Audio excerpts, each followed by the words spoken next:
ज्यांचे हात भ्रष्टाचाराने बरबटले आहेत, ज्यांच्या हातामध्ये सामान्य मुंबईकरांच्या स्वप्नांच्या चुराड्याचं रक्त लागलंय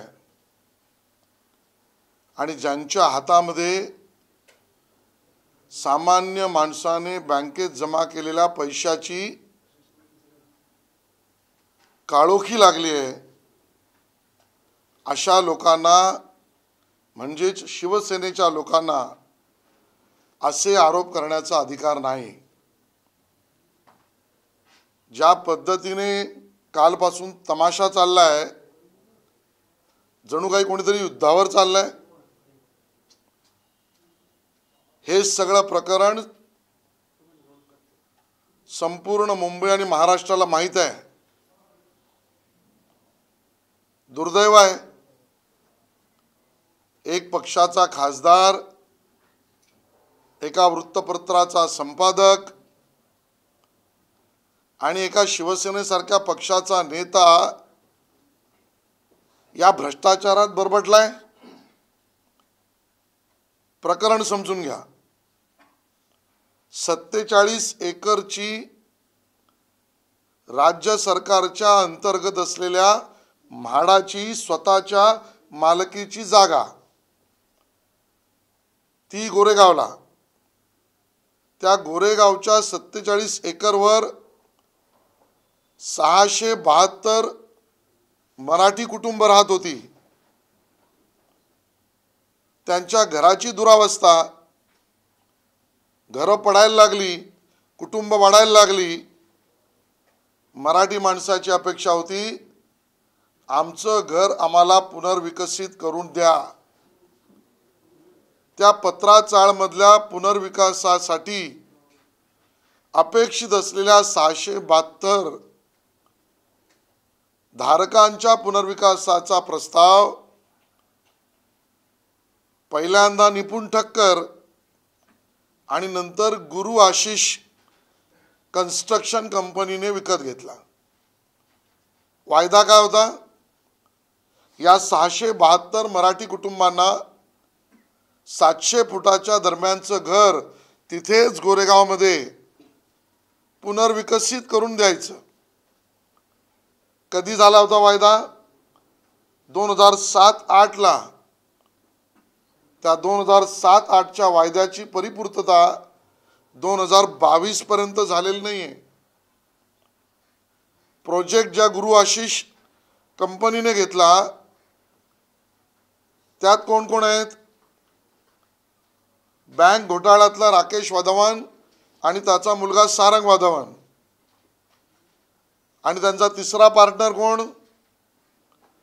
प्रवीण राऊत।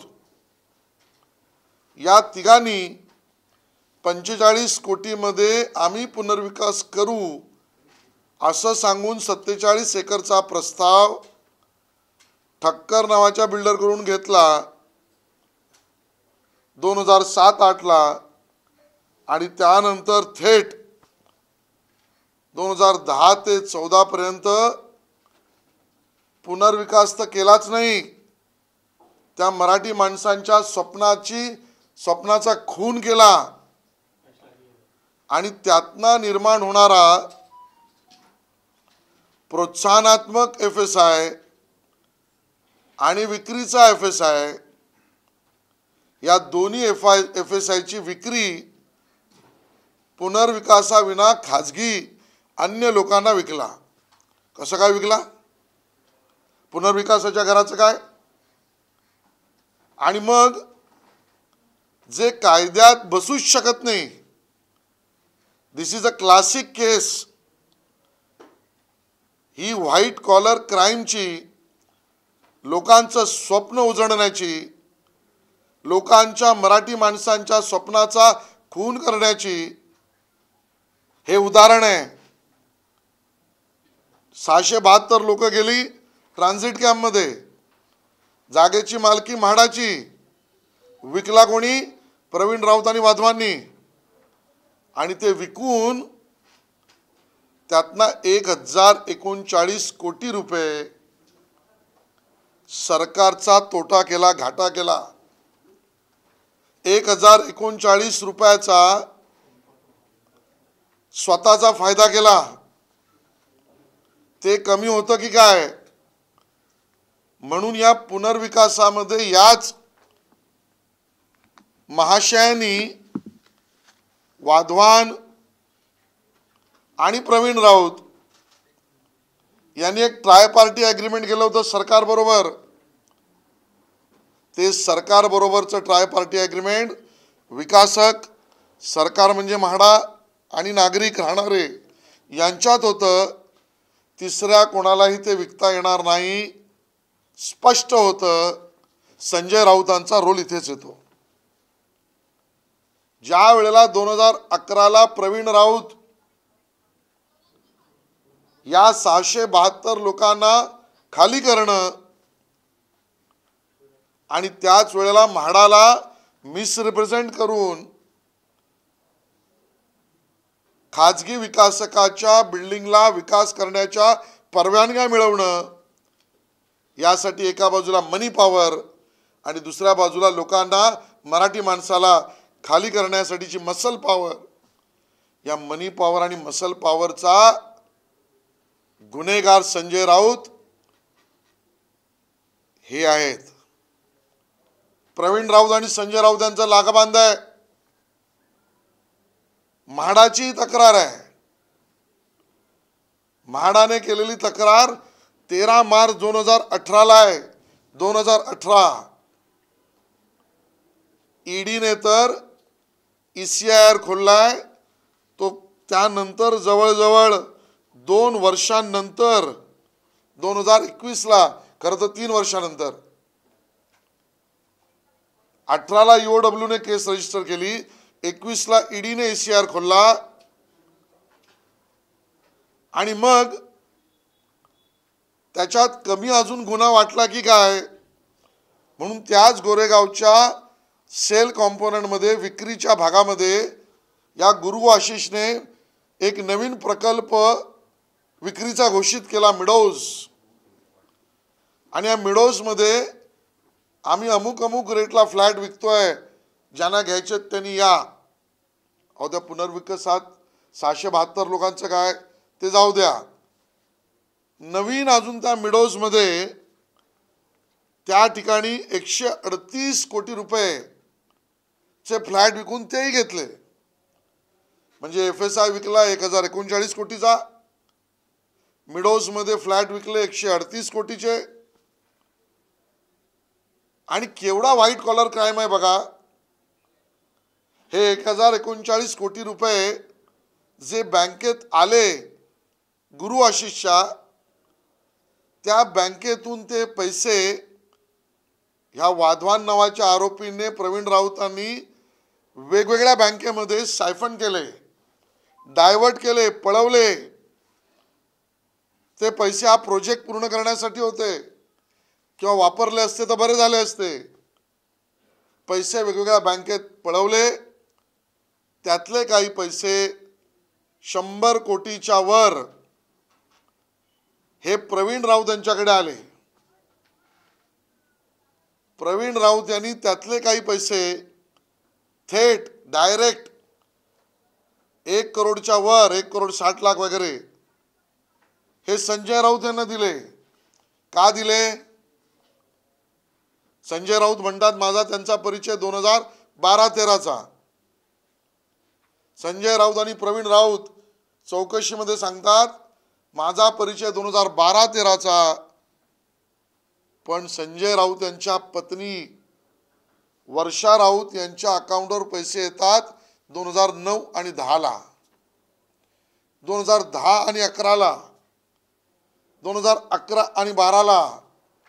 मग राऊत साहेब, अनोळखी माणसाकडून चेकने तुम्ही पैसे सामान्य मराठी माणसाच्या पुनर्विकासाच्या स्वप्नाचं खून करून अनोळखी माणसाकडून घेतलेत चेक. तर त्या अनोळखी माणसाकडून कॅश किती घेतलेत? चौकशीचा मुद्दा आहे. यात सूडबीड काय नाही, सडकून चौकशी चालू आहे, सडेतोड चौकशी चालू आहे. सुडाच्या नावाखाली स्वतःचा भ्रष्टाचार लपवण्याचं काम उद्धवजी तुम्ही करू नका. मराठी माणसाच्या स्वप्नाचा खून तुमच्या पक्षातील खासदाराच्या जीवावर गुरु आशिषने केलाय. त्यात तुमचे हात लाल करू नका. बरं तेवढंच नाही, 1039 गेले करोड, 138 करोड नवीन विकून घेतले. ते कमी पडलं की काय म्हणून या सगळ्या कन्स्ट्रक्शनला, बांधकामाला पूर्ण करण्यासाठी बँकेकडून सुद्धा लोन घेतलं आणि मग युनियन बँक ऑफ इंडिया त्याकडून लोन घेतलं 100 कोटी रुपये आणि IL&FS कडून घेतलं 215 कोटी रुपये. म्हणजे 315 कोटी रुपये प्रोजेक्ट बांधकामाचा पूर्ण करायचा आहे म्हणून बँकेकडून घेतले, ज्या बँकेत परत सामान्य नागरिकाचे पैसे आहेत. त्या पैशाने बांधकाम पूर्ण केलं नाही. ते पैसेही दुसरीकडे वळते गेले. म्हणजे हद्द झाली. निर्लज्जपणाचा कळस झाला. गमचे फिरवण्याचा निर्लज्जपणा तुम्ही करता आणि बँकेचे पैसेही पळवता. विक्रीतल्या बांधकामातल्या सामान्य नागरिकाचे बुकिंगचे पैसे पळवता. अनधिकृतरित्या FSI विकून त्याचे पैसे पळवता. आणि सगळ्यात भयंकर म्हणजे सामान्य मराठी मुंबईकराच्या पुनर्विकासाच्या स्वप्नाचा खूनही करता. आणि मग चौकशी करायची नाही. बरं याच काळामध्ये शिवसेना किंवा उद्धवजी सांगू शकतील का, याच 2010 ते 2021 मध्ये त्याच काळामध्ये दादरला फ्लॅट कसा येतो, भांडुपला घर कसं येतं, त्याच काळामध्ये किहीमला अलिबागमध्ये प्रॉपर्टी विकत घेतली जाते. हे सगळं प्रकरण काय सोपं आहे? बरं किहीमला ज्यांच्याकडनं प्लॉट खरेदी केले त्यांच्या जबानी आहेत. यात रोखीचा व्यवहार झालाय. मग ही रोख रक्कम आली कुठून? आणि म्हणून या सगळ्या प्रकरणामध्ये कायदेशीररित्या म्हटलं तर सरकारी जागेचा अपव्यय केलाय, नंबर 1. नंबर 2, सरकारी जागा म्हणजे म्हाडा, त्याच्यावर अनधिकृतरित्या तृतीय पक्षाचं, तिसऱ्या माणसाचा अधिकार निर्माण केला. नंबर 3, त्या ठिकाणी राहणाऱ्या आमच्या मराठी 672 कुटुंबांच्या घराचा स्वप्नाचा खून केला. नंबर 4, 1039 कोटी रुपयांचा अपव्यवहार केला. नंबर 5, सरकारला मूर्ख चीट करून ॲग्रीमेंटचा भंग केला.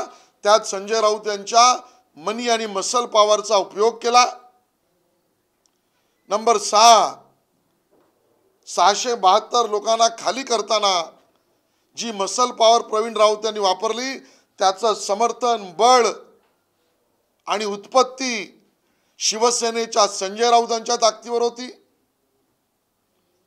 नंबर 7, त्याच जागेवर नवीन बांधकामात विक्रीचं आश्वासन देऊन 138 कोटी रुपये कमवले. आणि नंबर 8, सामान्य मुंबईकराचे बँकेतले पैसे, IL&FS मधले 215 कोटी आणि युनियन बँक ऑफ इंडियातले 100 कोटी, हेही पैसे वळवले. आणि अजूनही प्रोजेक्ट अपूर्ण ठेवला. आणि नंबर 9, यातले पैसे थेट आलेले रेकॉर्डवरचे काही करोड दिसले कॅश मधले किती आले अजून समजत नाहीत. हे थेट संजय राऊतांच्या परिवाराकडे आले. आणि नंबर 10 यापेक्षाही गंभीर गोष्ट ही आहे, हे जे काही 1000 कोटी रुपये गेलेत ते अजून कुठकुठल्या बँकेत, तिथून कुठल्या कुठल्या लोकांकडे, त्यांनी कुठल्या कामासाठी, त्यात राष्ट्रीय का अराष्ट्रीय, वैध का अवैध, प्रासंगिक का अप्रासंगिक, कुठल्या कामासाठी वापरले आहेत हे अजून स्पष्ट होत नाहीये. आणि म्हणून गेल्या 25 वर्षातला मुंबईतला मराठी माणसाच्या स्वप्नाचा खून करून अवैध पद्धतीने पैसे पळवण्याचा केलेला कार्यक्रम आहे. आणि हे सत्य आहे. याचं पाप शिवसेनेकडे आहे. कारण बाळासाहेबांची शिवसेना 20% राजकारण, 80% समाजकारण म्हणत होती. आणि संजय राऊत यांच्या माध्यमातून उद्धवजींच्या शिवसेनेने 80% बिल्डरांकडून पैसे पळवणे आणि 20% जमलं तरच काहीतरी सामाजिक काम करणे, इथपर्यंतचा हा प्रवास आहे. याचा पाठपुरावा सामान्य मुंबईकराला न्याय मिळण्यासाठी भाजप करील करील आणि करील. उद्धव ठाकरेंनी संजय राऊत यांच्या कुटुंबियांची भेट घेतलेली आहे आणि त्यानंतर प्रसार माध्यमांशी संवाद साधताना म्हटलेलं आहे की शिवसेना पक्ष संपवण्याचं काम भाजपा करत आहे. खरं तर त्यांच्या पक्षातीलच शिवसेनेचे शिंदेबरोबर असलेले आमदार हाच आरोप उद्धवजींवर करतायत की उद्धवजी तुम्ही शरद पवारांबरोबर आणि सोनियाजींबरोबर बसून शिवसेना का संपवताय. आणि त्यामुळे 60 आमदारांच्या पक्षातील 50 आमदार उद्धवजींनाच म्हणतात की तुम्ही संपवताय शिवसेना. आणि भारतीय जनता पार्टी बाळासाहेब ठाकरेजींच्या विचारांना सन्मान करून बाळासाहेबांच्या शिवसेनेबरोबर युती करून तो विचार पुढे नेत आहे. भाजपच्या डोक्यात हवा गेली, त्यामुळे अशा पद्धतीचं राजकारण केलं जात आहे. तुम्ही आमच्याकडे सत्ता होती पण आम्ही अशा पद्धतीने वागलो नाही असंही उद्धव ठाकरे म्हणतात. कदाचित ईश्वर करो त्यांना हा आजार होऊ नये, पण त्यांना विस्मृतीचा आजार झालेला दिसतोय. 2.5 वर्षातील सरकारमध्ये उद्धवजी तुम्ही काय केलं हे जरा बघा. तुमच्या सरकारच्या विरोधात कोणी बोललं तर घरात घुसून त्याचे केस कापणे, मुंडन करणे हे धंदे तुमचेच ना. तुमच्या सरकारच्या धोरणाविरोधात कोणी पत्रकाराने स्टोरी केली तर त्याला घरात घुसून काढायचं आणि अटक करायचं हे उद्योगधंदे तुमचेच ना. तुम्हाला प्रतिप्रश्न केला तर त्या अभिनेत्रीचं घर तोडायचं हे पाप तुमचंच ना. तुम्हाला प्रतिप्रश्न विचारला तर केंद्रीय मंत्री असला तरी त्याच्या मुसक्या मारायच्या हे कुकृत्य तुमचंच ना. उद्धवजी तुम्ही कसे वागलात त्याआधी बघा. भारतीय जनता पार्टी असं कधीच वागणार नाही. आणि राहिला हवा कोणाच्या डोक्यात घुसली तर भ्रष्टाचाराची जी हवा तुमच्या डोक्यात घुसली आहे शिवसेनेच्या, तुमच्या म्हणजे शिवसेनेच्या, ती काढल्याशिवाय भाजप गप्प बसणार नाही. 2 दिवसांपूर्वी राज्यपालांनी एक वक्तव्य केलं होतं मराठी माणसाच्या विरोधात. आता त्यांनी माफी मागितली आहे, पण ते वक्तव्याबद्दल उद्धव ठाकरे लगेचच आक्रमक झाले. त्यांनी पत्रकार परिषद घेतली. या सगळ्यावर की मराठी माणसाला कसं हे केलं जाते भाजपकडून हा आरोप केला होता. आणि या सगळ्या प्रकरणामध्ये अनेक मराठी माणसाचे देखील घरं पत्रात चाळीत आहेत. त्या 2 वेगवेगळ्या गोष्टी आहेत, पण वेगवेगळी भूमिका उद्धव ठाकरेंची दिसते. राज्यपालांची माफी याबद्दल देखील सांगा. राज्यपाल महोदयांच्या वाक्याशी असहमती आम्ही दाखवली. केवळ असहमती नाही, त्या ठिकाणी थेट पहिली भूमिका मीच घेतली पक्षाच्या वतीने. आणि कुठल्याही पदावरच्या माणसाने मराठी माणूस, मराठी संस्कृती, मराठी भाषा याला नख लावलं तर आम्ही ते सहन करणार नाही. ही पक्षाची अधिकृत भूमिका आम्ही घेतली, त्या भूमिकेवर आम्ही ठाम आहोत. उद्धवजी, आता तुम्हाला रोज एक प्रकरण आम्ही दाखवू, दर महिन्याला एक प्रकरण दाखवू, थेट कुलाब्यापासून मुलुंडपर्यंत आणि बोरवलीपासून CST पर्यंत मराठी माणसांच्या इमारती, धोकादायक चाळी, त्या मराठी माणसाचे विक्रीचे गाळे, मराठी माणसाच्या झोपडपट्टी पुनर्विकास, यामध्ये शिवसेनेचे हात भ्रष्टाचाराने बरबटलेले आहेत. त्यातलं एक पहिलं उदाहरण पत्राचाळ आहे. अहो, सूडबुद्धी कसली म्हणता, त्याचंही उत्तर मी देतो. FIR रजिस्टर झालाय 13 मार्च 2018ला. ईडीने ACR उघडलंय 2021ला.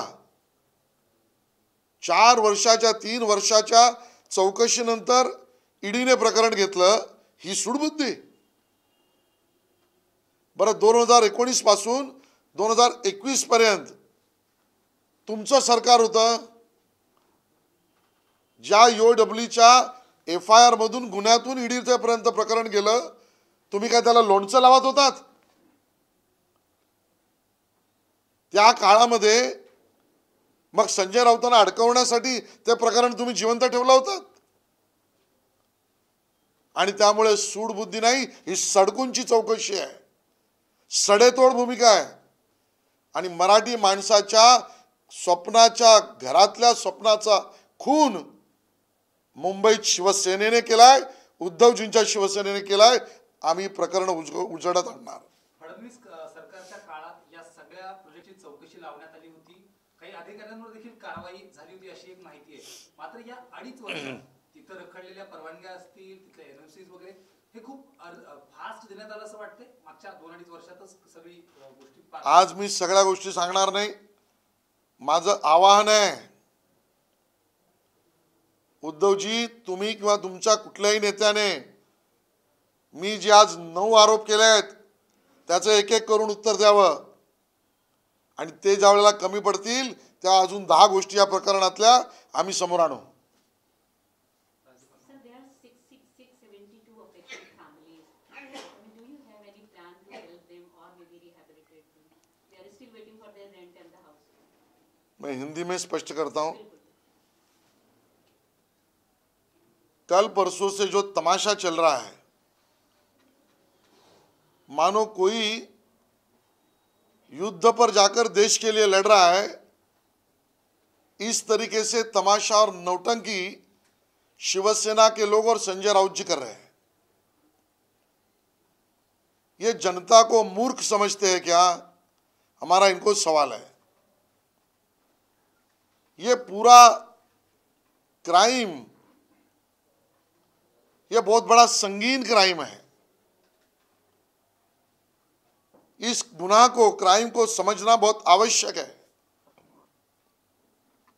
47 एकड़ की महाराष्ट्र सरकार की म्हाडा की जगह, उस पर बसे हुए हमारे मराठी बंधु, 672 घर उनके थे.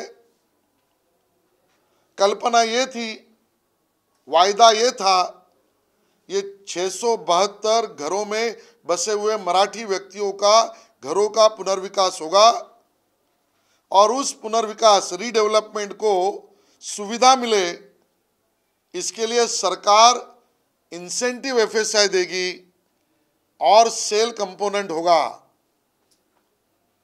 इस प्रोजेक्ट को खरीद लिया ठक्कर नाम के बिल्डर से, गुरु आशीष नाम के कंपनी ने.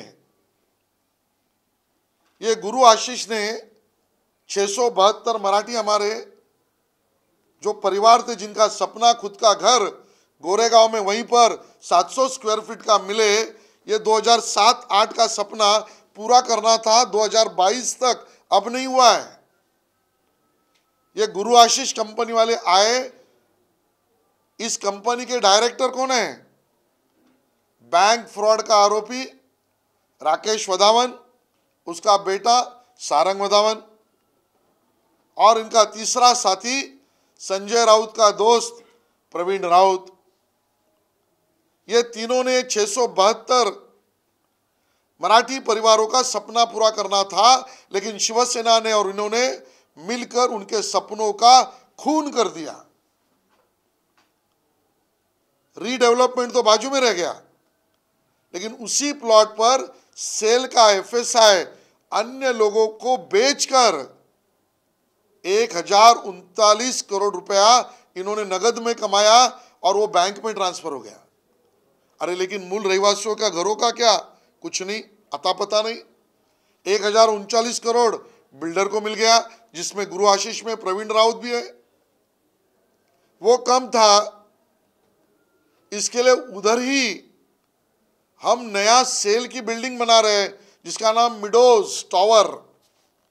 ऐसा नया सपना दिखाया और उसमें भी घर बेचे, वो भी मुंबई वासियों ने खरीदे, उससे 138 करोड़ रुपया लिया।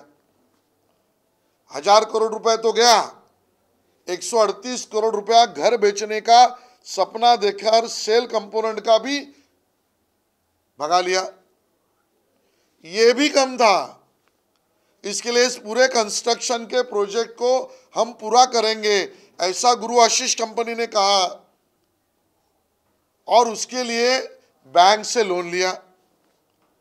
बैंक में भी आम आदमी का पैसा है, उधर भी फोर्जरी की मिस रिप्रेजेंटेशन किया।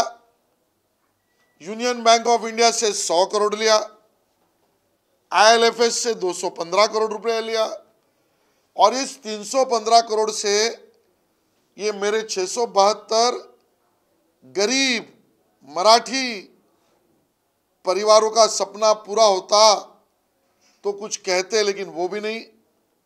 वो 315 करोड़ रुपया भी साइफन ऑफ कर दिया,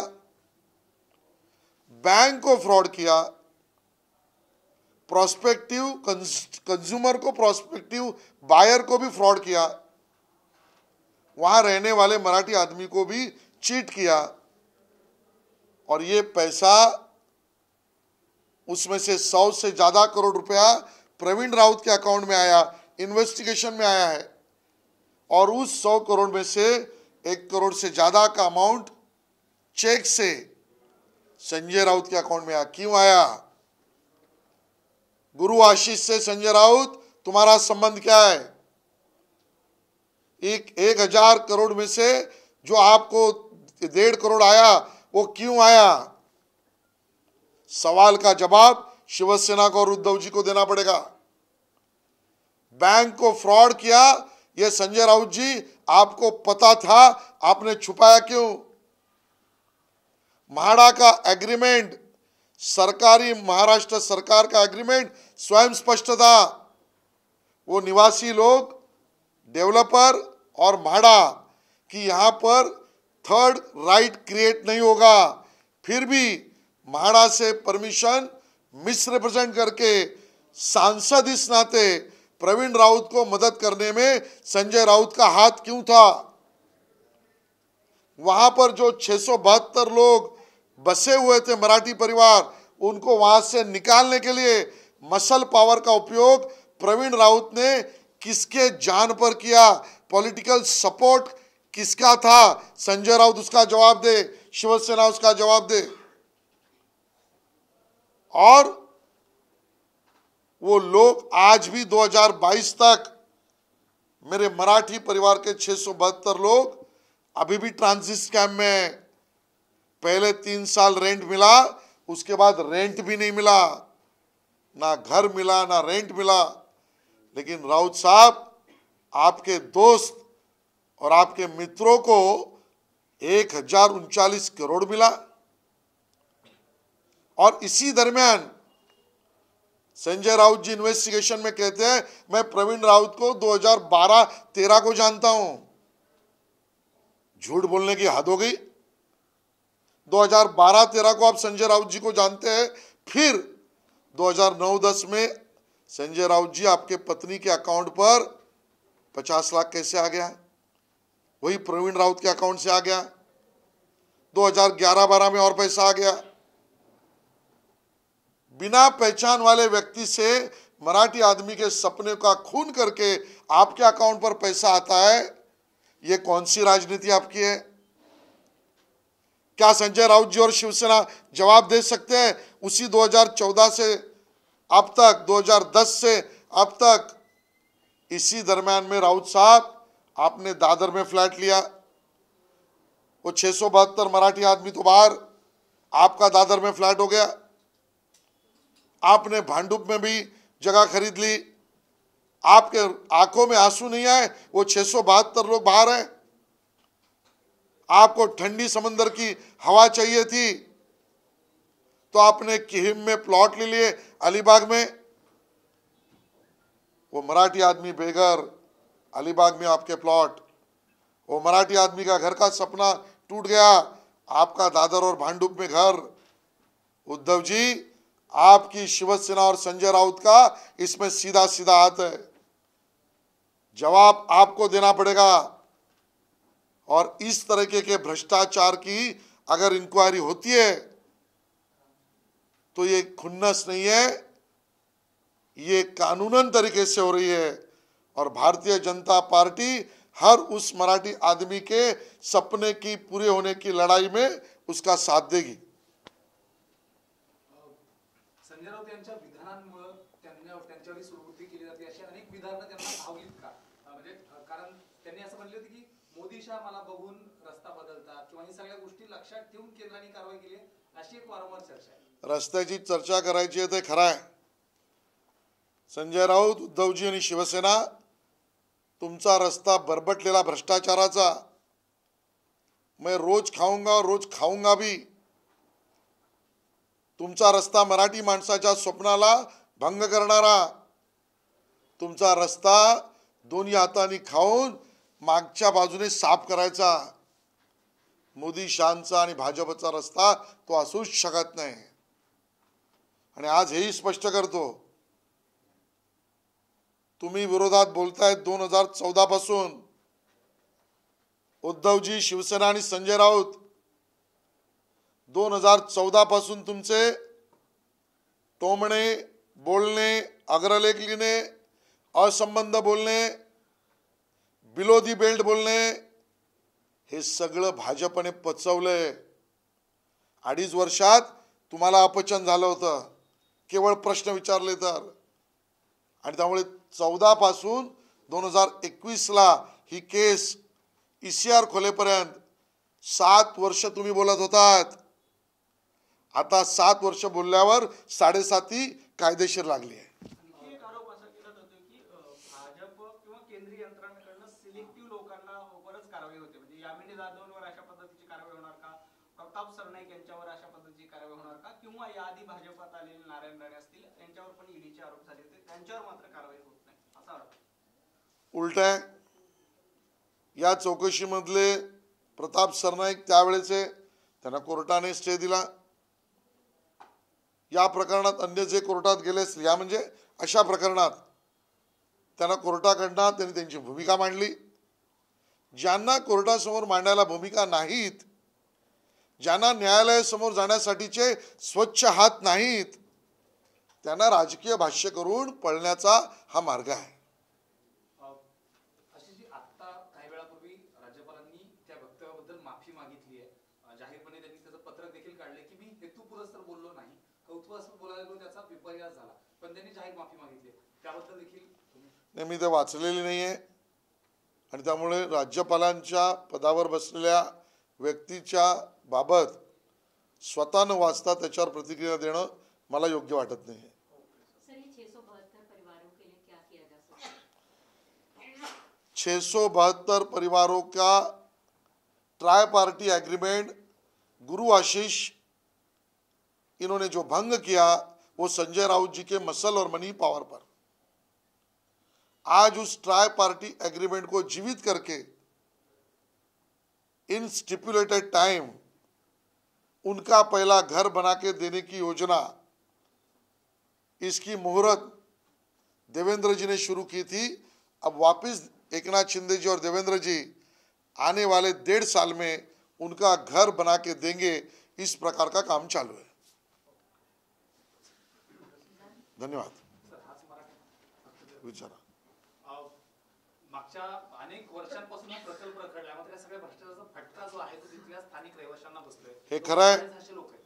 672 लोकांच्या मराठी माणसाच्या घराचा खून उद्धवजींच्या शिवसेनेने केला असला तरी एकनाथ शिंदेची आणि देवेंद्र फडणवीसांचं सरकार येणाऱ्या पावणे 2 वर्षात त्यांची पक्की घरं पहिल्यांदा तिथेच करून देईल या दिशेने काम चालू आहे.